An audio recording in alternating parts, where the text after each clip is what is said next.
such a massive scheme, really, which is large in scale in terms of its actual size, and also large in scale in terms of its longevity. We're talking about something going forward through many generations here, and getting people involved, and nothing more important really than getting people out there, I suppose, Tim, and getting into children getting out in sort of interacting with the environment, and no better way to do that than through play. You've exactly hit part of the point of the work up at Clubane, really, as part of Ramsey Forest. So trying to encourage kids to connect, get out, really starting to explore themselves, and we're calling it wild play. It's a way of them starting to sort of learn about risk and really kind of engage in their own way with nature at a really kind of low kind of level. We're not going to be kind of thrusting lots of facts and figures down their throat or anything. They're just going to be really enjoying, allowing the inspiration to happen by whatever they're exploring, really. And is it an effort going out to actually get to the schools and get kids in there? Because when Aaron and I were up there the other day, we saw some of the work going on with there's a maze going in, there's stepping stones, there are hides and a fort, something to really sort of try and spark the imagination, I guess. Yeah, so it's partly we've been making quite creative use of the wood that's coming out through the restoration, and making the kind of play equipment with the wood that can't come off site and things, really giving them some ways and routes to explore and stuff. But there's a lot of other schoolwork Dawn will be able to mention that goes on site through the sort of education service and things, really making use of the site.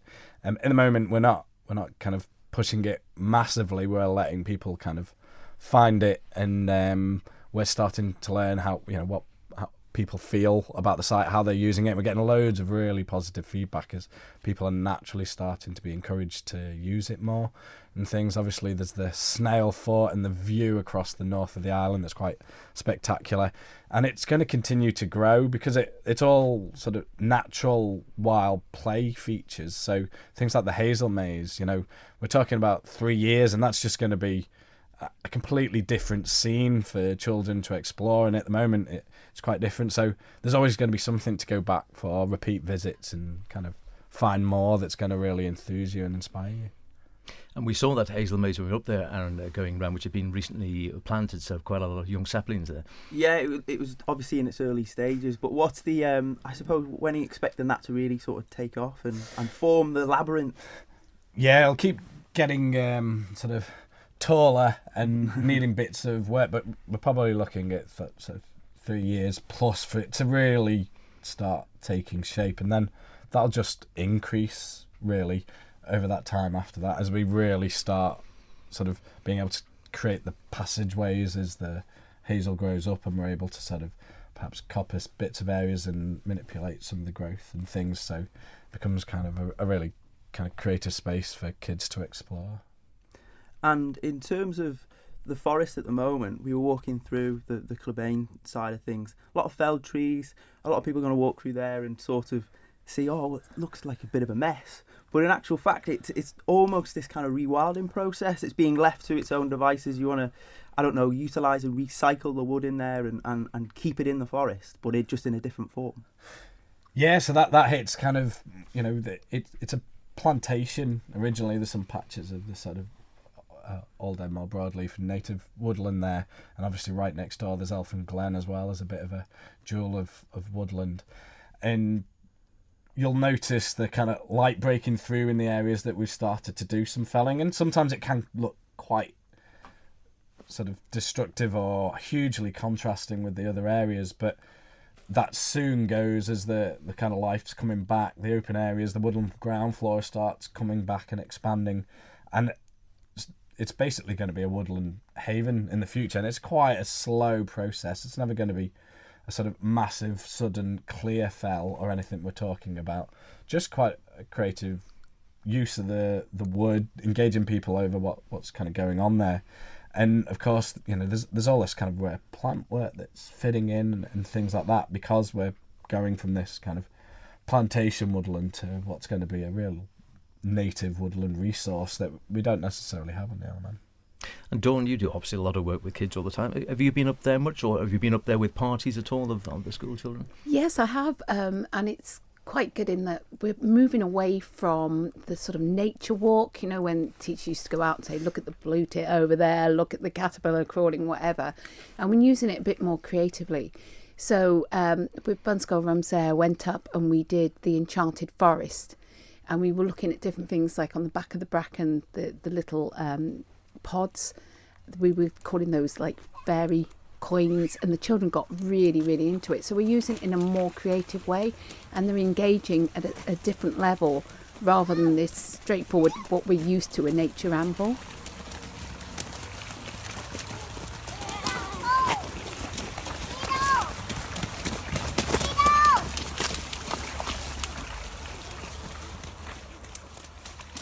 And that makes all the difference, and something you do a lot on social media as well, Graham. I suppose it's getting the imagination fired up. If you get kids engaged in whatever form, even if they start off just sort of looking at stuff, on their iPad or their phone or whatever the case may be, it then inspires them to go out and maybe go out with Dawn, or maybe go out on their own, or go out with school or something, get their hands dirty and actually get out there then.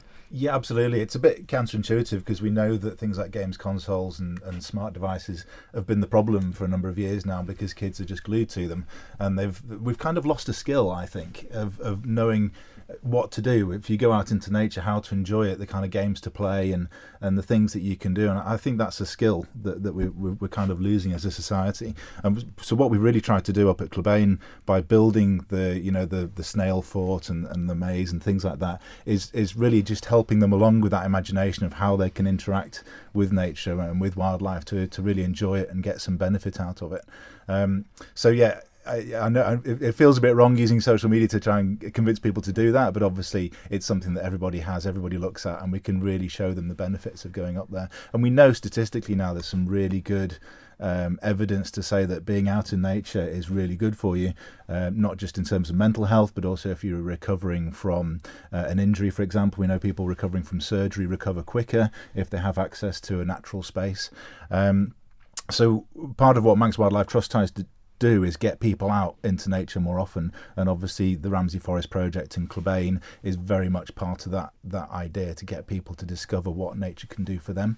And I think you touched on this this essence of well-being as well, and that there's one thing with actually getting people involved and getting youngsters involved, but it spans all the decades, really. It doesn't matter what age you are. There seems to be an increasing body of life, and those of us who have been gardeners for some time, I think, are a great believer that getting out, getting your hands dirty, actually growing things, interacting with nature, just has a beneficial effect overall, I think, on not only your attitude towards life, but your own personal health as well. Absolutely. It works on so many levels, because just going for a walk around Clubane, Hairpin Woodlands, the Ramsey Forest in general, it's going to get your heart rate up. It's going to mean that you get some physiological benefits from it, but also the mental health, the well-being that you'll get from just being out in nature. Seeing wildlife, we know that seeing wildlife is going to improve your mental state and make you feel good about things. So we know there's things that work particularly well. The Wildlife Trust, our parent organisation, runs something called 30 Days Wild, which people may have heard of. Every year during the month of June, we ask people to go out every day and do something wild every day. And that doesn't have to be something major. It could be a simple thing as taking your lunch break, outside, having a walk through a local park or something like that, or going and dangling your feet in the water, just things that connect you again with nature. And we've had some really good stories from people about how that's kind of taken them back to their childhood, about how connecting with nature was really important to them and convincing them to do that again. And we know that some of the benefits of 30 Days Wild, for example, last year across the whole of the British Isles, 18,500 people signed up to 30 Days Wild and took part in over 300,000 engagements with wildlife and nature, and we know for a fact that that's improved health, happiness and connection to nature, not just during the month of June, but that's lasted 6-7 months afterwards as well. So we know it has a lasting beneficial effect on people's lives. And if you get in there early, I was thinking, I saw or heard, I think, David Attenborough last night talking about, he's just been out over in Davos, and he was saying how he'd been out on a school trip or some sort of educational trip with a young child, and you might have come across this story where he said they'd been out and this child had picked up a stone and looked underneath and said, "Oh, look at that, a slug, what a treasure." Dawn's the right person to ask. She loves the slug. You're a slug fan? Yes. Well, someone's got to be, yeah. Not the gardeners, maybe, but Yeah. that said, there is a myriad of slugs, and some of them are actually very remarkable. You know, some of them are very Yes. colourful. But that's the whole thing, isn't it? You go out, and it is these simple things which can bring the most pleasure sometimes. It is, and we sort of lost that skill as an adult, and it's trying to get people back. I was talking to a WI group only the other evening, and we were going, why don't we lie down in the grass anymore? I mean, I know at sort of a certain age it's harder to get back up, but you know, as a child, you used to just lie in the grass and watch like the little insects crawling and just breathing that smell. Why do we stop? What is it that stops us? It is, such isn't a it? It's just shame. because you feel you have to be adult. Conform. Yeah. And, you know, Yeah. And it suddenly is- you lose that connection. It a is. little that source of inspiration and wonder. But that's the whole thing, I think, isn't it? With something like the Forest Project, where you're talking about something which is going to go on, as we were saying, for generations. But it is something that's going to be on your doorstep there. And if you're up in Ramsey, it's something you can whip up to. And there are various plans for running tracks and cycle tracks, and the children we've been mentioning there. But it's just something that. Yeah, I suppose it's a case of something's convenient and you can interact with it quickly. You're far more tempted to do it. So like you say, you just think, all right, I've got half an hour at lunch. I can, rather than just sit at my desk, I can just whip out there, go up and, have a little paddle around. Maybe, go up, sit in the fort, go up and sit in a tree. And just something as simple as that can actually make a big difference, not just to your day, but to your life generally. It just puts you more in contact. Yeah, and one of the things we'd looked into was blue wellbeing. The fact that, close to the coast and sea for the island, it's a really big area of interest. But just being able to hear the waves and the wave action and things, and the fact that can massively reduce stress, it's going to have a big impact for our population, quality of life, and that's without the kind of ease of access to other areas of nature and stuff as well. You can buy a device that helps you sleep. It plays white noise. That's supposed to it just plays white noise to help you sleep, basically. And you don't need that. Just open the window, listen to the sea, listen to the rain, listen to the wind. It all has the same effect.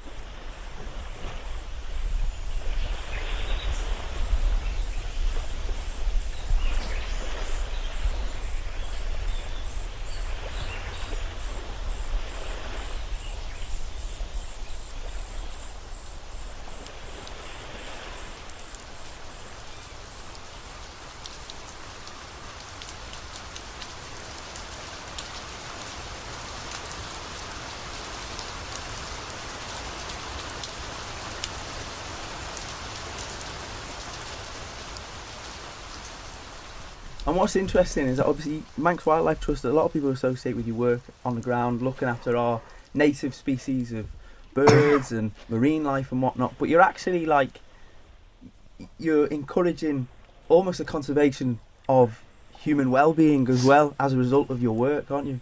Absolutely, humans are part of nature. Mark Hocker was over for a talk last year, and he made a fantastic point that we don't need to make a home for nature. Nature is our home, and I think that's so true. And what I think a lot of people have, in losing connection with nature, is they've lost how important it is to us. And we all know how trees produce oxygen, and obviously that's the air that we breathe, and the food that we eat. It's all reliant on nature. We all know about pollinators now and the problem with bees pollinating our crops. And so we're trying really hard to educate people about how important nature and the environment is, but the fact that we're part of it. Yeah, you can't step out from it. When I talk to teenagers, you always get the typical teenagers, well, what's it got to do with me? And if I take a straw, is that going to make any difference? And you go, well, actually, yes. I mean, what about the air you're breathing? Everything, you're linked. You can't opt out of this. You are part of this planet, whether you like it or not. And I think one of the other things that always strikes me is that you were talking about social media before and whatever, and it is true. You think, you see a lot of kids now, I say kids, a lot of young people coming up that will be glued to their phones or their mobile devices. Sometimes maybe part of the answer is to work with that rather than against it. And I know I've read various things saying, well, okay, yeah, maybe take it out. And there has been aspects of this where you can get things like apps now where, what plant is that, sort of Plant Snap or whatever. So you can go along and you can take a look, and rather than, okay, my day, it would be you observe a book of plants or something. I think I've no idea what that is. You'd be looking through, and I still stick with that, being an old technology man, but trying not to be a Luddite. But yeah, you can now get some of these phones where you can think, yeah, take a snap or whatever, if you can connect up, boom, you can quite often get an answer, get details, get stuff about the plant. which often makes it more exciting if you can get some details about, that's what I'm looking at, that's what it's linked to. Yeah. There is definitely an element of if you can't beat them, join them, and technology brings a lot to the table that can really help us interact with nature. You mentioned some apps there, PlantSnap and things like that allow you to identify animals. It's great for getting people, because knowledge is what inspires interest, isn't it? And the more you know about something, the more interested you get in it. So those apps can be really useful. Another part of the project that we're running up at the Ramsey Forest project at Clubane is we're installing live beacons. So as people walk around with a smartphone, if they have the live beacon app, they can pick up various stories and bits of information about the various areas. So we've done a nature trail and a heritage trail that people can walk around the site, and as they get to various locations, it'll pop up on their phone and there'll be some photos. It'll tell them a little bit of information about that site. We've got a recording of the dawn chorus if like me you don't fancy getting up at 3-4 o'clock in the morning to go and record the dawn chorus. I did that, by the way. You can actually listen to it through your phone to save you having to do that. And I'll tell you, the dawn chorus up at Clubane is incredible. It's interesting actually, because not everyone is going to have the pleasure of being escorted through Clubane Forest or Glen Elfin with Andre Doubledam. So it's great that there are these access points that I suppose you can, like you say before, you're not fighting against social media. It can be incorporated into nature and enrich the experience, I suppose. Yeah, without taking away from what's on site as well. We're talking about small kind of mobile connected items really that are there. They're not going to be intrusive, and this is all thanks to Manx Wildlife Trust funding. We've been able to explore this, test it out, and then Graham's been able to find ways to really bring the media to people. And then with Andre's work, suddenly hopefully it's going to be a real positive engagement. So we're making the most of the fact that nearly everybody's got their smartphone with them, etc. We can make the most of that interaction, as well as the fact that what we're doing is encouraging them to really start engaging with activities on the site and things as well, learning that bit more. I should mention that we're just trialling the live beacons at the moment, so if you go up to Clubane today, that won't work. But we'll obviously be publicising when they're rolled out across the site. And just finally on this, perhaps we should say, if people are wanting to go and either A, find out more, or B, go and see it for themselves, where's the best thing if people want to just sort of read more or find out more? Where's the best place to go? Is there somewhere online, or should they go to the shop? And where would you recommend if people want to go up to and see a bit of the forest project going on? Where would you suggest they go up as a starting point? So in terms of geographically, the best place to start is the hairpin. Everyone knows the hairpin on the TT circuit. Yeah. There's parking there, and then you can just follow the path up past the quarry from there. And as time goes on, we'll be putting, as I say, the live beacons in, some signage and so on to show people where they can go. We've produced a map which shows the routes that you can take around the various features that we've built. We're talking about it regularly on social media, so follow us on Facebook, Instagram and Twitter. We've got information on the website, and yes, if people come into the shop, they'll be able to pick up our reserves leaflet, and there's some content there about the Ramsey Forest project as well. Don't worry, pardon you. It's all that fresh air. Yeah, it's that interaction with nature. So we get to the back of the throat. A little midgy. No, He just needs a pat on the back. He's still got something stuck in his throat.